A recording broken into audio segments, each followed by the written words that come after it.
இரண்டாவது நாளாக வேலைநிறுத்த போராட்டத்தில் ஈடுபட்டுள்ள போக்குவரத்து தொழிலாளர்கள் சென்னை பல்லவன் இல்லத்தை முற்றுகையிட்டனர்.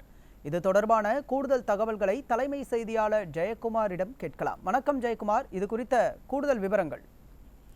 கண்டிப்பாக ராஜா, போக்குவரத்து தொழிலாளர்கள் திங்கட்கிழமை இரவு முதலே தங்களுடைய போராட்டத்தை தொடங்கி இன்றைக்கு தீவிர போராட்டத்தில் ஈடுபட்டிருக்கிறார்கள். வேலைநிறுத்த போராட்டமாக அறிவிக்கப்பட்டு தொடர்ந்து பேருந்துகள் இயக்கப்படாமல் 30 தொழிற்சங்கங்கள் 6 அம்ச கோரிக்கைகளை வலியுறுத்தி தொடர் போராட்டத்தில் ஈடுபட்டு வருவதால் மக்களுடைய இயல்பு வாழ்க்கை முற்றிலுமாக பாதிக்கப்பட்டிருக்கிறது. பயணிகள் பெரும் துன்பத்திற்கு ஆளாகி இருக்கிறார்கள். சென்னை பல்லவன் இல்லத்தில் இருக்கக்கூடிய போக்குவரத்து தொழிலாளர்கள், குறிப்பாக போக்குவரத்துறை தலைமை அலுவலகமாக இருக்கக்கூடிய அந்த பல்லவன் இல்லம் அலுவலகத்தை முற்றுகையிட்டு போராட்டத்தில் ஈடுபட்டு வருகிறார்கள். குறிப்பாக அண்ணா தொழிற்சங்கம், சிஐடியு, ஏஐடிசி உள்ளிட்ட 30க்கும் மேற்பட்ட தொழிற்சங்கங்கள் இந்த முற்றுகை போராட்டத்தில் ஈடுபட்டு வருகிறார்கள்.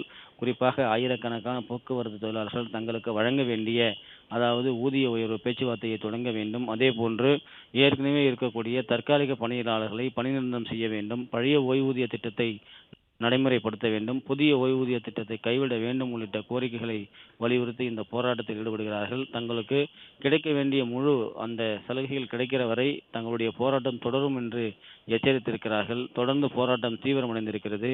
தமிழகம் முழுவதும் பல்வேறு மாவட்டங்களில் பேருந்து பணிமனைகளில் பேருந்து இயக்கப்படாமல் வெறிச்சோடி காணப்படுகிறது. இயக்கப்படுகிற ஒரு சில பேருந்துகளும் தனியார் ஓட்டுநர்கள் என்பதால் பல்வேறு விபத்துக்கள் நேருகிறது. பொதுமக்களுக்கு பாதுகாப்பு இல்லாமல் இருக்கிற ஒரு சூழல் உருவாகி இருக்கிறது.